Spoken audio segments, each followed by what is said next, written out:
누가 나와 함께 한다고 할 때 시공간에 같이 하는 것이 함께 하는 것이고, 그 다음에 시공간을 같이 하지 않지만 마음으로 함께 하고, 또 실제로 내가 생각하면서 함께 하는 그런 경우가 있습니다. 사실 신앙생활에서 하나님이 함께 하신다고 하는 것은 우리가 실제적으로 시공간에 하나님이 함께 하시는데, 하나님은 영이시니 우리가 하나님을 볼 수가 없습니다. 그래서 나는 못 보는데 하나님께서 나와 함께 하시면 나를 보시고 계시거든요. 그러면서 묵묵히 보시면서 함께 하시는 그런 경우가 신앙생활입니다. 저는 신앙생활하면서 우리 어머니의 기도가 힘이 되거든요. 우리 어머니의 기도가 힘이 되는데, 제가 가정생활, 가정 예배 드리면서부터 어머니의 기도의 그런 모습을 쭉 보았기 때문에 어머니가 뭐라고 기도하실지 다 기억이 나거든요. 저를 위해서 기도할 때는 뭐라고 기도하실지. 그게 어려서부터 쭉 기도하는 그 어머니의 패턴이 있었습니다. 그런데 어머니께서 알츠하이머에 걸리셔가지고 기억이 없어졌다가 다시 생겼다가 없어졌다가 생겼다가 하는데요. 없어졌다가도 다시 딱 기억이 돌아올 때 제일 먼저 기도할 때 보면은 그 기도가 또 똑같은 레퍼토리예요. 저를 위해서 기도할 때 저에 대한 기도의 제목이 똑같아요. 기억이 없어졌다가 다시 생각이 나는데, 그걸 다시 그 기도의 레퍼토리를 딱 하는 거 보면서, 야, 어머니가 그래도 기도는 놓지 않고 있구나. 그 정신이 왔다 갔다 하는 사이에서도 기도하는 것은 어머니가 놓지 않고 이 생각을 하게 되죠. 가끔씩 가서 뵐 때마다 그런 걸 느끼죠. 그리고 또 제가 어머니 손을 잡고 같이 기도를 하면 어머니가 얼마나 크게 아멘을 외치시면서 또 기도를 같이 해주시는지 모릅니다. 그걸 생각할 때 제가 이곳에 이제 객지에서 생활하면서 서울에 생활하는 목회를 하지만 가끔씩 기도할 때 어머니의 기도가 그냥 상상이 돼요. 그냥 가만히 있어도 어머니의 기도가 느껴질 때가 있습니다. 기도로 함께 하시는 거죠. 기도를 함께 하시는 거죠. 여러분도 자녀들과 함께하는 방법이 늘 자녀들에게 내가 너를 위해서 기도해. 말로만이 아니고 늘 그냥 기도할 때 자녀의 이름을 부르면서 같은 장소에서 또 정해진 시간에 늘 기도하는 모습이 자녀들에게 있으면 자녀들이 밖에 나가서 어려울 때 어머니의 기도를 생각할 거예요. 우리 어머니가 나한테 기도했지. 우리 아버지가 이렇게 나를 위해서 이렇게 기도하시지. 기도할 때 이렇게 기도하시지. 그 기도를 생각하면 그 기도가 함께하는 것입니다. 함께하는 것이죠. 성경에 보면 주님께서 우리를 위해서 기도한다 그러셨습니다. 늘 기도하신다 그러셨습니다. 우리를 위해서 말할 수 없는 탄식으로 성령께서 기도하신다. 기도하신다. 우리를 위해서 기도하시는 하나님, 그리고 또 우리와 함께 하시는 하나님, 그 하나님이 믿음 생활할 때 우리가 기억해야 될 하나님입니다. 그 하나님을 잊어버릴 때가 가끔씩 있습니다. 아브라함도 오늘 말씀 보니까 하나님이 함께 하신다는 사실을 확약을 받았지만 그 사실을 그냥 깜빡 잊어버리고 또 하나님께서 함께 하시는 것 같은 사람으로서 행동을 못하는 경우를 만나게 됩니다. 오늘 말씀이 그렇습니다. 하나님께 부름받은 사람들의 삶은 하나님과 동행입니다. 기본이죠. 하나님께서 부르시고 동행하시는 거죠. 그런데 하나님의 부르심은 인생을 바꾸는 부름이라 부르십니다. 제가 말씀을 드렸습니다. 그리고 또 순종하고 부르심 따라가는 길에 놀라운 기적이 늘 함께하는 건 아닙니다. 날마다 기적이 하루하루 나타나면은 우리가 얼마나 좋겠습니까? 그렇지 않습니다. 하나님이 함께 하셔도 날마다 기적은, 놀라운 기적이 막 날마다 막 터지는 건 아닙니다. 내가 어떤 길을 가는데 사고가 나는 어려운 길인데 나만 피해가는 그런 기적은 일어나지 않습니다. 그냥 나도 똑같이 그런 환경 속에 당합니다. 경제적인 위기가 오면 그 속에 하나님 믿는 사람들, 교회도 경제적 위기 속에 휘말리게 됩니다. 또 어떤 환란이 닥치면은 성도도 그 환란 속에 그냥 같이 들어가게 되는 것입니다. 하나님이 함께 하지만 우리에게 그렇게 놀라운 기적들이, 어떤 그 초자연적인 기적들이 날마다 함께 하는 것은 아닙니다. 우리의 부르심이라고 하는 것은 하나님을 믿고 달려가는 길입니다. 그래도 하나님을 믿고 하나님 나와 함께 하신다는 사실을 믿고 그 속에서 하나님을 의지하고 사는 것이 믿음 생활입니다. 아브라함은 그러한 삶을 예배로 살았다고 그랬습니다. 지난주의 말씀입니다. 예배로 살았습니다. 가나안 땅에 들어가서 그가 살면서 하나님께 예배했다는 말씀이 몇 번 반복되면서 우리가 그걸 근거로 잡았습니다. 오늘 말씀은 아브라함의 나이로 시작합니다. 아브라함의 나이. 1절 말씀 읽겠습니다. 1절 말씀 같이 읽습니다. 시작. 아브라함이 99세 때 여호와께서 아브라함에게 나타나서 그에게 이르시되 나는 전능한 하나님이라 너는 내 앞에서 행하여 안전하라. 99세라고 밝히는 말씀으로 시작합니다. 99세. 99세에 하나님께서 지금 아브라함에게 나타나셨는데 이 아브라함에 대한 말씀에서 특이한 게 하나 있다면 아브라함의 나이를 언급하는 거예요. 나이를 3번 언급합니다. 하나님께 처음에 창세기 12장 4절에서 아브라함 부르셨을 때 그때 75세라고 딱 못 박으셨어요. 75세. 그러니까 젊은 나이는 아니라는 거죠. 그 75세에 부르셨다라는 의미가 뭘까요? 한참 일할 나이가 아니고 은퇴할 나이에 하나님께서 부르셨다는 거예요. 그러니까 남들이 다 좀 쉬고 싶다. 이제는 나이가 좀 내가 있으니까 좀 이제는 내가 손주들이나 또 여러 사람들하고 이제 조금 쉬면서 인생을 조금 좀 여유 있게 살아야겠다. 그때라는 거죠. 그리고 아브라함이 이스마엘을 낳았을 때 86세인데 그때 또 나타나셨어요. 16장 16절에 바로 앞절입니다. 16절. 17장 1절부터 읽었는데 바로 앞절에 아브라함의 나이가 86세라고 이야기를 해요. 그러니까 이스마엘을 낳은 것이 86세니까 1년 전에 하나님께서 만나셨어요. 그때 언약을 세우신 게 15장이거든요. 그때가 85세죠. 85세에 만나셨죠. 그러니까 10년 만에 만나시고 그 1년에 또 찾아오신 거죠. 그리고 나서 86세 이후로 지금 99세예요. 13년 후에 또 찾아오신 겁니다.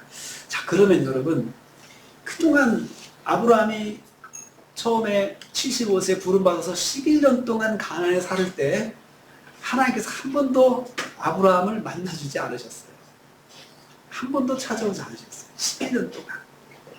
그래, 11년 동안의 아브라함의 삶이 평범했다는 거예요. 가나안에서.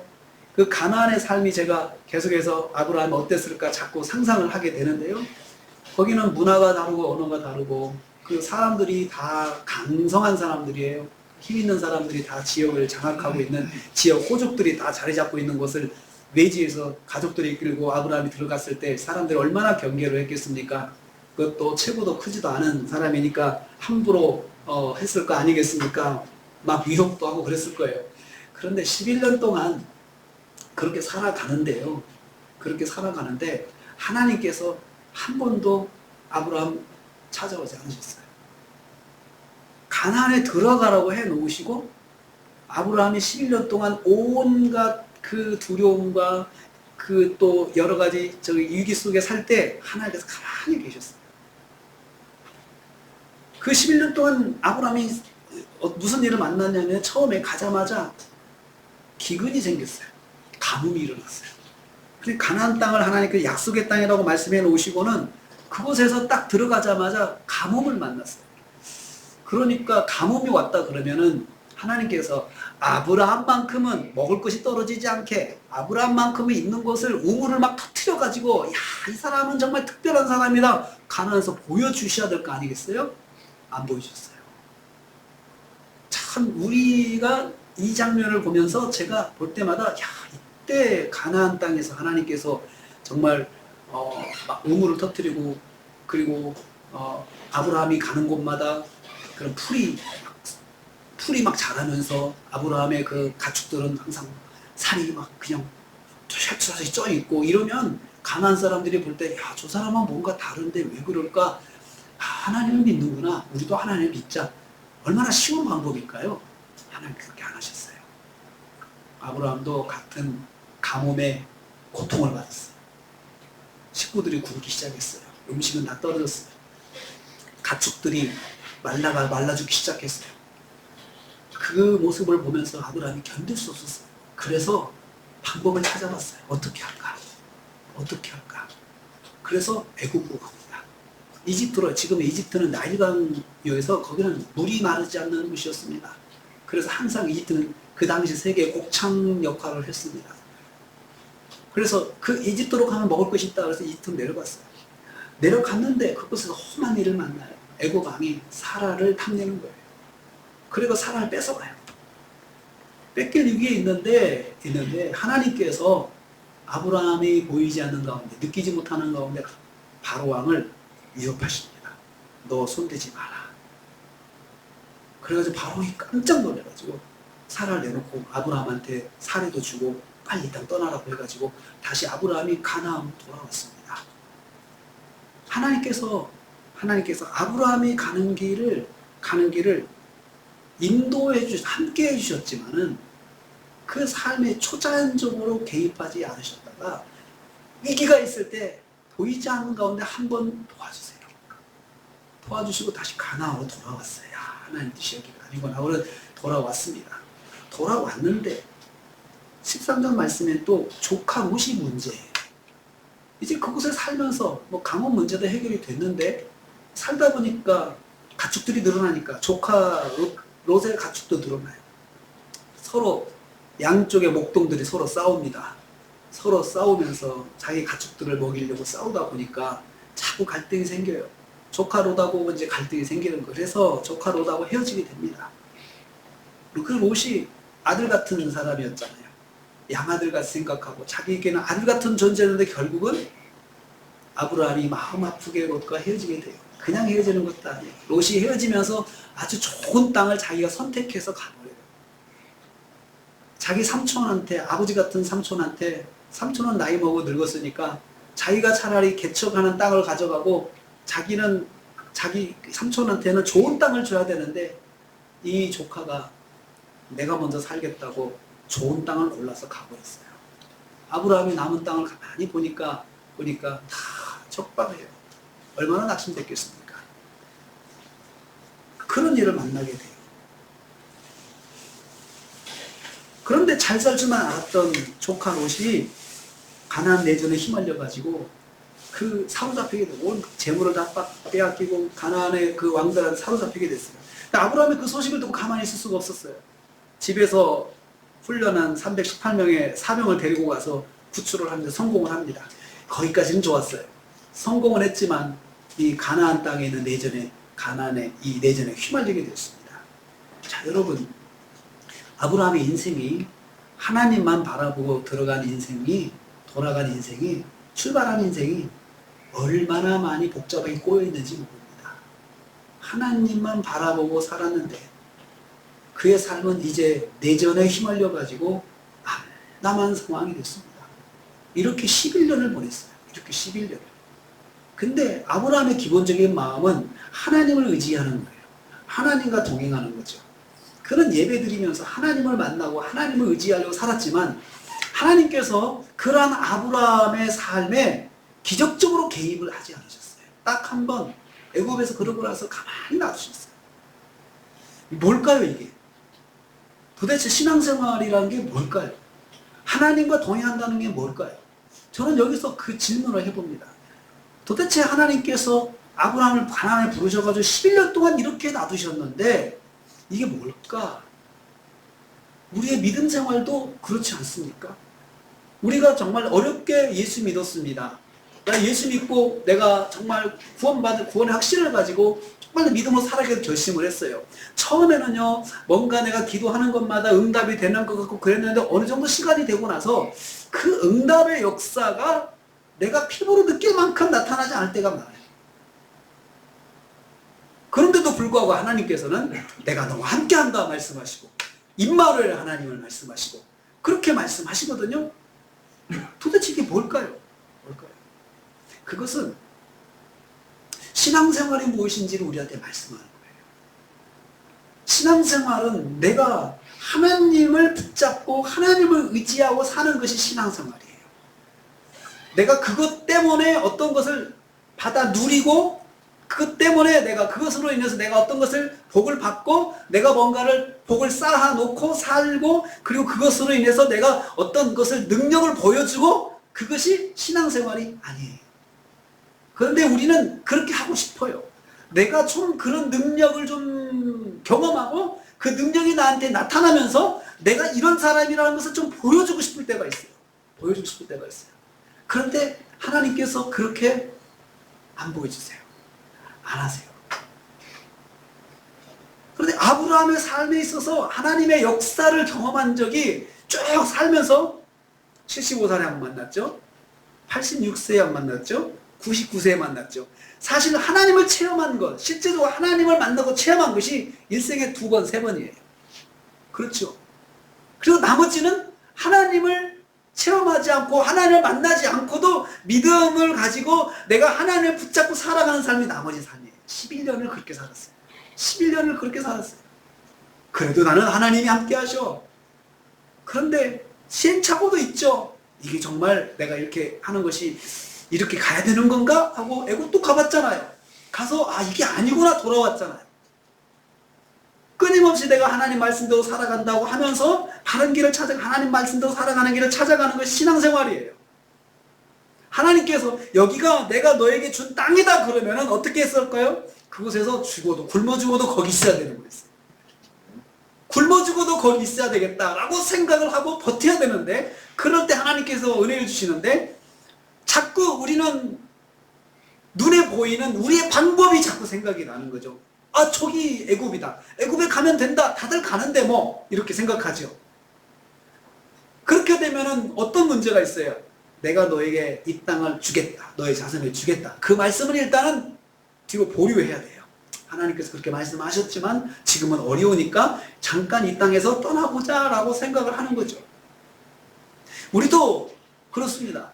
나도 믿음 생활을 하면서 내가 하나님께 받은 약속의 말씀이라는데 내가 확신은 있는 건 분명해요. 체험은 분명히 있어요. 하나님께서 나에게 이렇게 말씀하셨고 하나님께서 나에게 이렇게 역사하셨어. 그런데 살다 보면 어떤 상황을 만났을 때 그 상황 속에서 그 약속의 말씀보다도 지금 현재 이 상황에서는 이렇게 하는 것이 낫지 않겠느냐라는 내 생각이 앞설 때가 있어요.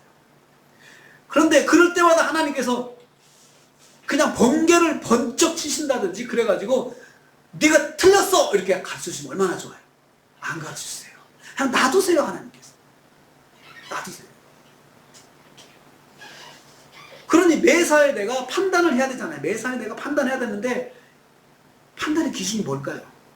하나님의 말씀이거든요. 이미 하나님께서 내게 말씀하신 것이 그게 판단의 기준이고 답인데 그 말씀을 들은 지가 하도 오래되다 보니까 그 말씀을 딱 붙잡고 있다가도 뭔가 새로운 문제가 생기면 그 말씀을 덮어놓고 자꾸 다른 걸 생각을 하게 되는 것이 우리예요. 결정은 내가 해야 되고 판단도 내가 해야 돼요. 신앙생활하면서 하나님과 동행하는 삶이 그래서 고독합니다. 결정도 내가 해야 되고 생각도 내가 해야 돼요. 하나님 앞에 내가 나가서 기도해야 되고 하나님 정말 이렇게 하는 게 맞습니까? 라고 또 물어봐야 되고 누가 답을 주는 건 아니에요. 여러분. 내가 하나님과 만나야 돼요. 그렇게 11년 만에 나타나가지고 하나님께서 말씀해 주셨어요. 말씀해 주셨어요. 그런데 아브라함이 그동안에 살았던 삶을 볼 때 얼마나 불안한 삶을 살았겠습니까? 얼마나 항상 위기와 위협이 앞서는 그 눈에 보이는 삶을 살면서 얼마나 정말 하루하루가 그렇게 살았겠습니까?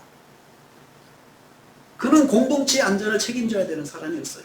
그런데 지금 어떤 상황이냐? 가나안의 그 내전에 휘말렸어요. 롯을 구하겠다는 그런 마음으로 일단은 군대를 일으켜가지고 롯을 구하는 성공했지만 전쟁에는 이겼지만 전투에서는 이겼지만 지금 전쟁을 이긴다는 확신이 없는 것이에요. 아브라함이 지금 갈 바를 알지 못합니다. 이제는 어떻게 할 줄 모릅니다. 이제는 내 능력의 한계입니다. 이제는 더 이상은 제가 어떻게 할 수 없습니다. 라고 낙심할 때 그때 하나님께서 찾아오셔서 아브라함에게 약속을 해주신 것입니다. 약속. 그게 15장에 있는 말씀이에요. 그렇게 약속을 받고 나서 딱 이제 마음에 힘을 얻어가지고 집에 갔는데, 집에 가서 사라하고 상의를 해봤죠. 내가 오늘 하나님 만났어. 하나님께서 정말 나한테 내 몸에서 날 아들을 주신다고 하셨어. 그리고 내가 하나님께서 나한테 약속을 하셨거든. 그래서 내가 힘을 얻었어. 사라가 가만히 듣고 보니까, 하나님 말씀 듣고 보니까, 여보, 내가 당신 말 들으니까 나도 확신이 생기는데, 생각해봐. 우리가 어떻게 자식을 낳겠어? 그러니까 내 몸 좀 하가를 통해서 낳는 것이 하나님의 뜻인가 봐. 그렇게 사라가 해석을 해줬을 거예요. 그러니까 그냥 아브라함이 하가를 통해서 아들을 낳았던 거죠. 아들을 낳고 얼마나 기뻤겠습니까? 그래가지고는 아들을 낳고 나서 13년 동안을 하나님을 안 만나고 살았어요. 아니, 13년 동안 하나님께서 아브라함을 그냥 놔두셨어요. 찾아가지는 않으셨어요. 그 아들을 낳은 거에 대해서 하나님께서 약속하신 아들이라 그러면은 거기에 대해서 하나님께서 뭔가 코멘트가 있어야 되거든요. 야, 잘했다. 그래, 내가 약속한 아들이다. 이렇게 해야 되는데, 하나님께서 이스마엘을 낳았을 때 아무 말씀 안 하시고 13년 동안 침묵하셨어요. 13년 동안 침묵하셨어요. 13년 동안 아무 말씀을 안 하셨어요. 그러면 아브라함이 뭔가 좀 느끼는 게 있어야 되지 않겠습니까? 아니, 내가 아들을 낳았는데 하나님께서 한 번도 안 오시네. 하다못해 돌잔치를 하는데도 하나님께서 뭐라고 말씀을 안 하세요. 이 13년의 세월은 하나님의 침묵의 시간입니다. 하나님의 침묵의 시간이에요. 아브라함의 행동에 대한 하나님의 침묵이에요. 그러면 아브라함이 영적으로 아주 예민하면 한 4, 5년 지나고 나서 한번 생각해야 되지 않겠어요? 이상하다. 왜 하나님께서 왜 이스마엘에 대해서 한마디도 안 하시지? 그런데 아브라함이 그런 감각이 전혀 없었습니다. 그 13년의 시간은 아브라함의 무감각의 시간이었습니다. 무감각. 왜 그런 무감각이었을까요? 이스마엘로 만족하는 거죠. 이스마엘로 만족하는 거죠. 야, 이게 하나님께서 내게 주신 아들이구나. 자기 착각하는 거죠.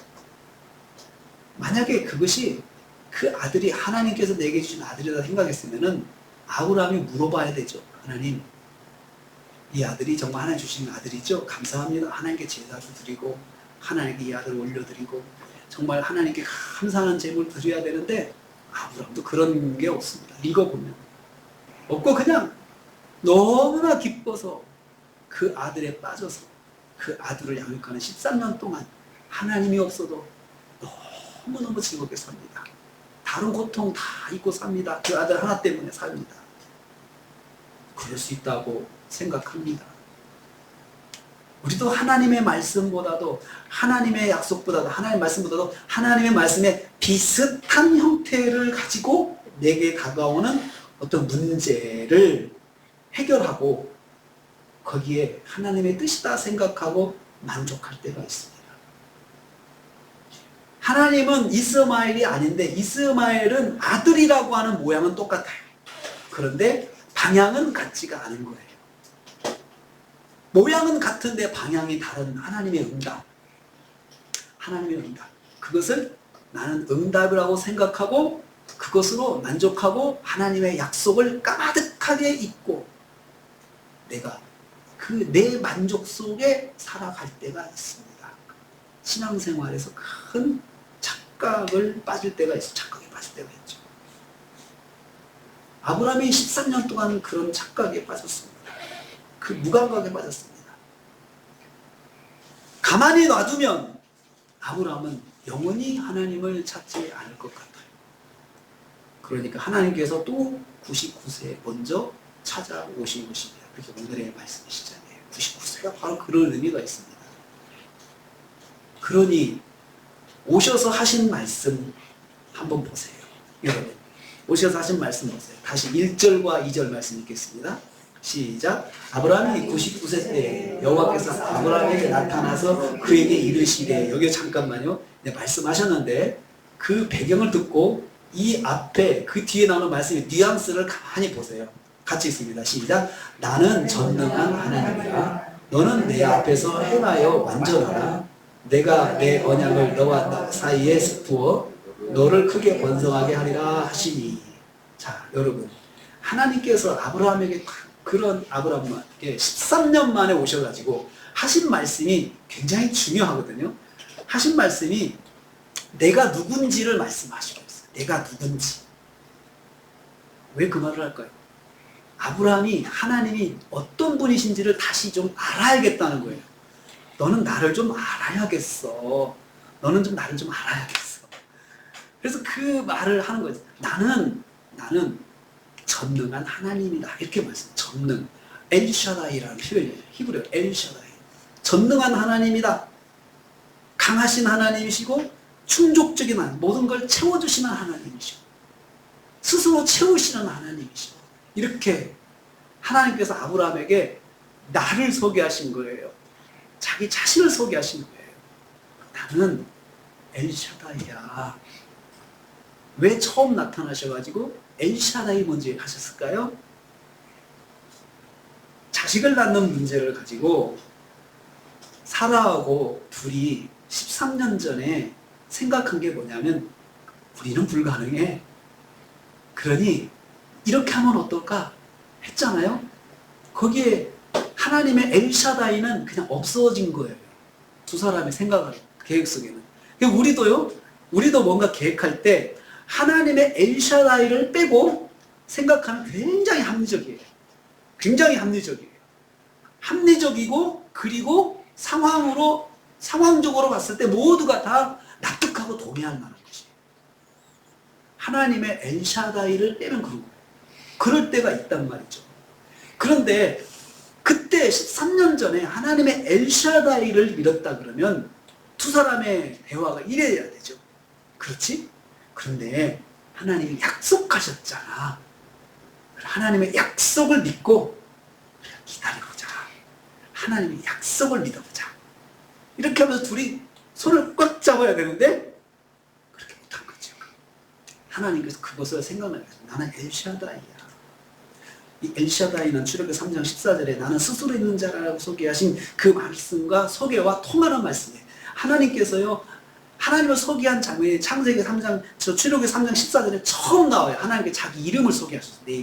내 이름은 여호와야, 야훼야. 이렇게 소개하셨거든요. 그리고 여기서 또 그 전에는 아브라함한테 나는 엘샤다이야 라고 말씀하셨어요. 엘샤다이야. 그러니까 이 하나님께서 자기를 소개하실 때는 우리가 하나님을 좀 이렇게 알았으면 좋겠다라고 하는 하나님의 마음이 거기에 담겨 있거든요. 아브라함에게 야, 네가 엘샤다이를 기억했다면 좋았을걸 라고 말씀하시는 것입니다. 내가 하나님이 엘샤다이라는 사실을 아브라함이 알았으면 좋겠다. 이렇게 말씀하셨어요. 두 번째는 너는 내 앞에서 행하라 이렇게 말했어요. 너는 내 앞에서 행하여 완전하라는 그 문장이 떨어져 있습니다. 너는 행하라 그리고 너는 완전하라 두 개의 문장이에요. 그러니까 너는 내 앞에서 행하라. 하나님 앞에서 행하라. 이게 무슨 말입니까? 사람 앞에서 행하지 말고 하나님 앞에서 행하라. 사람들 생각에 따르지 말고 너는 내 생각에 따르라 그 말이죠. 내 앞에서. 여러분 우리가 항상 하나님 앞에서 산다고 생각을 해야 되지 사람 앞에서 산다고 하면은 벌써 우리의 행동이 달라지죠. 하나님 앞에서 산다는 것과 사람 앞에서 산다는 것은 우리의 방향이 달라지는 문제예요. 하나님께서 아브라함에게 내 앞에서 행동해라 이 말을 코람데오라고 해요. 코람데 하나님 면전에서 내가 늘 하나님 앞에 있다고 생각하고 행동해봐라. 그러니까 13년 전에 있는 결정도 하나님 앞에서 했다면 그런 결정하지 않았죠. 근데 그 결정이 뭐냐? 사람 앞에서 결정한 거예요. 사람 앞에서라고 하면 사람들의 논리와 사람들의 생각과 사람들의 그런 평판 이것을 생각하고 한 거예요. 다 미쳤다고 그러죠.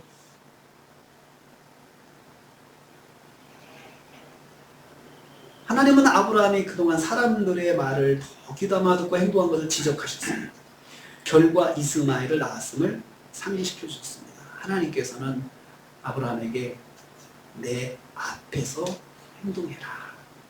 두 가지 말씀하셨어요. 그리고 세 번째, 너는 완전하라 말씀하셨어요. 너는 완전하라. 완전하라 이 말은요, 하나님 말씀 따라가서 전적으로 100% 하나님 말씀만 순종해라 그 말이에요. 완전하다는 말은 흠이 없다는 말입니다. 흠이 없다는 말은 제사에 드리는 제물에 사용되는 표현이거든요. 그러니까 너는 너의 삶이 제물이 되라 그 뜻이에요.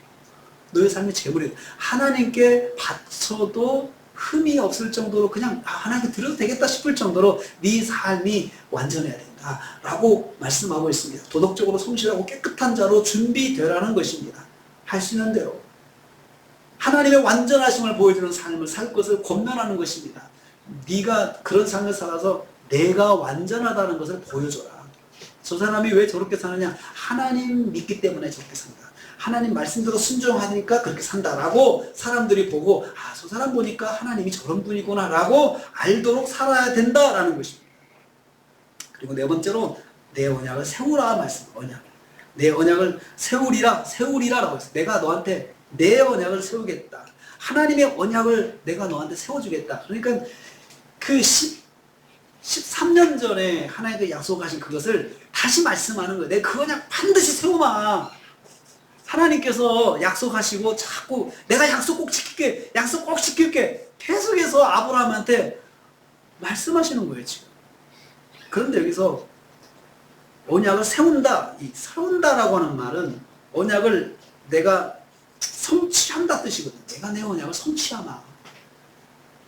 아쉬운 사람은 아브라함인데 하나님께서 오히려 아쉬운 듯 말씀하세요. 이게 뭡니까? 하나님께서 우리가 이해하지 못하면 하나님 우리를 이해할 수 있도록 가르쳐주세요. 가르쳐주세요. 이해 못한다고 막 매질하고 책망하고 그러지 않고 그냥 이해할 수 있도록 설명을 해주세요. 하나님께서. 하나님 그런 분이세요. 그러니까 하나님이 인격적인 분이세요. 인격적인 하나님이세요. 하나님은 우리가 가정에서 자녀들하고 인격적인 관계를 맺고 사는 것처럼, 식구들하고도 가족들을 하는 것처럼, 사람들과의 관계도 인격적인 관계를 맺도록 하는 것처럼 하나님도 우리에게 인격적인 관계를 맺기를 원하세요. 우리한테 막 무조건 밀어붙이시고 무조건 그냥 누르시고 그렇게 하지 않으세요. 그렇게 안 하면 너 죽어 이렇게 말씀하지 않으시고, 물론 10계명 계명은 있죠. 그렇지만 그 계명이 있지만 그 계명대로 그냥 그대로 그냥 하지 않으시고 기다려주시고 설명해주시고 가르쳐주시고 알려주시고 그런 과정을 하시는 거예요. 너와 나 사이의 언약이라고 하지 않고 내 언약이라고 했어요. 여러분 언약을 세울 때는 두 사람이 하는 거잖아요. 양자의 언약이잖아요. 그러니까 너와 나 사이의 언약이라고 하지 않고 내 언약이라고 하셨어요. 하나님께서. 그러니까 아브라함과 언약을 세우셨는데, 분명히 세우셨는데 하나님께서 내 언약이라고 하신 것은 아브라함의 언약은 아니고 하나님이 일방적으로 세우신 거거든요. 그래서 내 언약이라고. 왜 일방적일까요?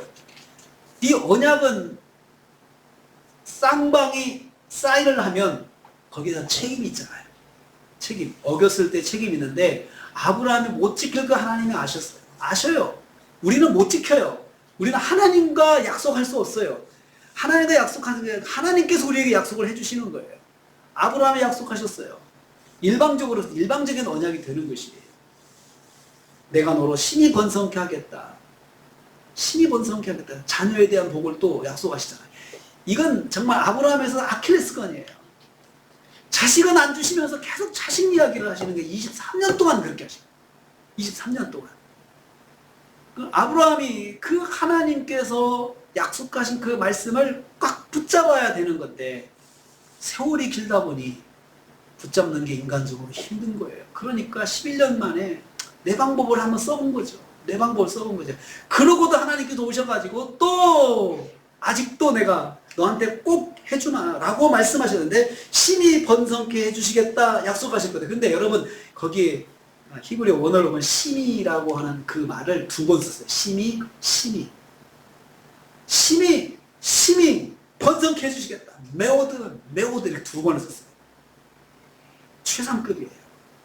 하나님께서 최상급으로 표현해. 내가 너한테 정말 최고로 이루어주겠다고 하는 것을 말씀을 하신 거죠.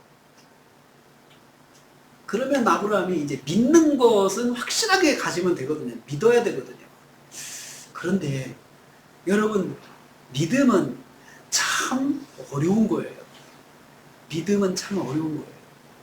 그 믿음이 쉽게 오는 건 아니거든요. 그렇게 하나님이 말씀하셔도 그 믿음이 우리한테 꽉 잡히는 게 아니더라고요. 사람이니까요. 모세가 십계명을 받을 때 시내산에서 불이 떨어지면서 하나님의 말씀을 받았어요. 백성들이 시내산 아래에서 산 정상에 빽빽한 구름 가운데 번개가 치고 불이 치면서 그리고 우레와 같은 소리가 나면서 하나님의 말씀이 떨어지는 것을 봤어요. 보고도 불순종합니다. 사람은 그래요. 볼 때뿐이에요, 우리는. 그래서 믿음이라고 하는 것은 은사예요. 믿음은 하나님이 주시는 거예요. 내게 주셔서 내 마음에, 글쎄 내가 그 마음이, 그 말씀이 믿어지고 그 말씀이 내 안에 지금도 있어? 하나님께서 주시는 거예요. 주시는 거예요. 그리고 그 믿음 가지고 사는 삶은 날마다 하루하루가 사실은 고독한 영적인 삶이에요. 누가 알아주는 것 아닙니다. 그리고 내가 믿음을 가졌다고 해서 하나님께서 그냥 뭐 역사가 금방금방 나타나는 거 아니에요. 여러분이 기도할 때마다 하나님께서 그냥 그래 여기 있다 하고 팍팍 주시면 얼마나 좋겠어요. 얼마나 좋겠어요. 우리 홍집사님, 박사님 허리 아프신데 하나님 역사해 주세요. 그래 나라 그냥 나 얼마나 좋아요. 그러면 우리는 예수 안 믿을 사람 없어요. 팍팍팍팍. 근데 내가 믿음으로 구하지만 하나님께 역사하실 때까지는 내가 기다리고 믿음으로 내가 믿음을 놓지 않는다. 이게 얼마나 힘든지 몰라요. 알아주는 것 아닙니다. 그래서 믿음의 삶은 고독합니다. 그런데 한편 고독하지만 영적인 기쁨이 있는 길이에요. 영적인 기쁨, 영적인 고독이 있는 길이에요. 하나님은 우리가 불순종해도 무조건 징계하시거나 책망하시는 분은 아니십니다. 그것을 우리가 깨닫게 하시고 시간을 두고 생각하게 하시고 기회를 주세요. 아브라함에게 13년 주셨습니다. 그래도 못 깨달으면 하나님 한번 찾아오십니다. 말씀하십니다. 누구신지 차근차근 설명을 해주세요. 나는 이런 하나님이야. 그러니까 내가 믿음을 좀 가졌으면 좋겠다. 그래 가져라. 결코 손해보지 않을 거다. 라고 하나님께서 말씀하는 거죠.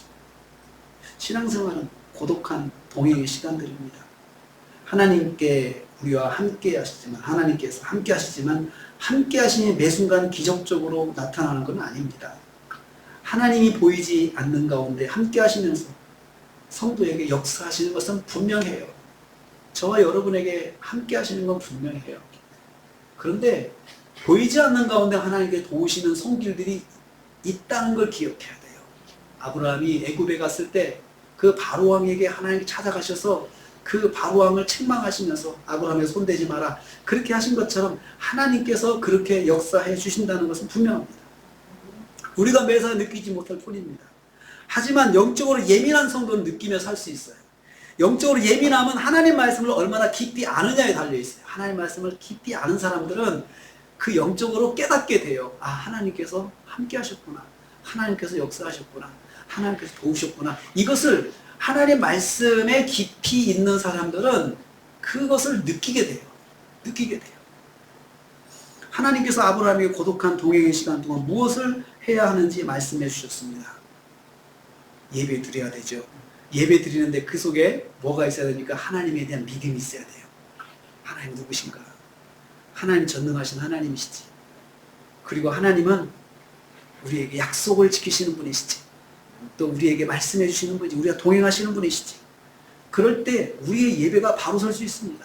예배 드리는 우리가 그냥 어떤 그 주술처럼 예배를 드리는 것이 아니고 하나님과 인격적인 만남을 통해서 예배를 드리는 거죠. 하나님이 말씀하신 것을 들을 수 있을 때 그 예배가 살아있는 예배가 되는 것입니다. 아, 하나님 나에게 이것을 말씀하시는구나. 내가 이것을 결심해야지. 이렇게 매 예배 시간마다 깨닫는 거, 큐티할 때, 말씀 묵상할 때, 기도할 때 하나님께서 내게 이것을 말씀하시는구나. 그래 내가 순종해야 되겠다. 라고 결심하는 사람이 영적으로 예민한 사람이에요. 그리고 하나님이 동행하는 사람이에요. 그렇지만 여러분 고독합니다. 고독합니다. 그 영적인 고독, 그것을 신앙생활에서 친구로 삼아야 돼요. 친구로 삼아야 돼요.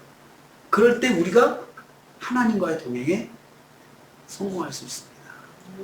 아브라함이 11년과 13년 그 시간 동안에 11년에 한 번 만나고 13년 후에 한 번 만나고, 사실 그의 삶은 그런 삶이었거든요.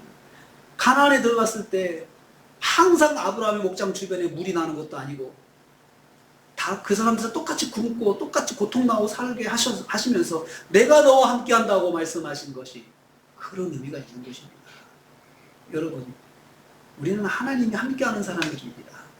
그런데 함께하심을 내가 말씀으로 믿고 붙잡고 하나님 말씀 앞에 완전하게 사는 것, 이걸 하나님께서 원하십니다.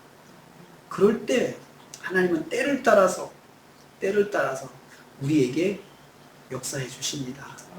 그것을 믿는 것이 신앙생활입니다. 그런 즐거움이 우리한테는 있습니다. 좀 힘들지만 우리한테는 그런 영적인 즐거움이 있습니다. 하나님이 동행하시면서 나에게 역사하신다.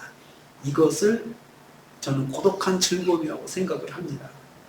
그런 즐거움이 우리 모두에게 충만하시기를 축복합니다. 기도하겠습니다. 주님, 오늘은 우리에게 주님과 동행하는 성도의 길이 무엇인지 말씀해 주셨습니다. 주님은 우리에게 전능하신 엘샤다이로 계신 줄 믿습니다. 우리는 주님 앞에서 항상 완전한 삶을 살도록 힘써야 함을 말씀해 주셨습니다. 주님과 동행하는 것이 영적인 기쁨이지만 실제로 고독한 여정임을 기억하게 하옵소서. 범사의 엘샤다이 하나님, 전능하신 하나님을 의지하고 하나님을 바라보게 하옵소서. 인간적인 방법이 아니라 전능하신 하나님을 의지하는 믿음의 길이 되게 하여 주옵소서. 예수님의 이름으로 기도하옵나이다. 아멘. 지금은 교회 머리가 되신 우리 주님 예수 그리스도의 은혜와 하나님 아버지의 말로 닿을수 사랑하심과 성령님의 감동 교통 충만 이루하심이 고독한 영적인 그 여정에서 오직 주님을 의지하고 엘샤다이 전능하신 하나님 바라보고 살기로 다짐하는 성도들 머리 위에, 가정과 생활에, 교회관계의 모든 기관들 위해, 함께하지 못했지만 여러 곳에 흩어진 우리 형제자매들 위해, 그리고 우리 대한민국 위해, 선교사님들 가정과 사역 위해 지금부터 영원토록 함께 있을지어다. 아멘.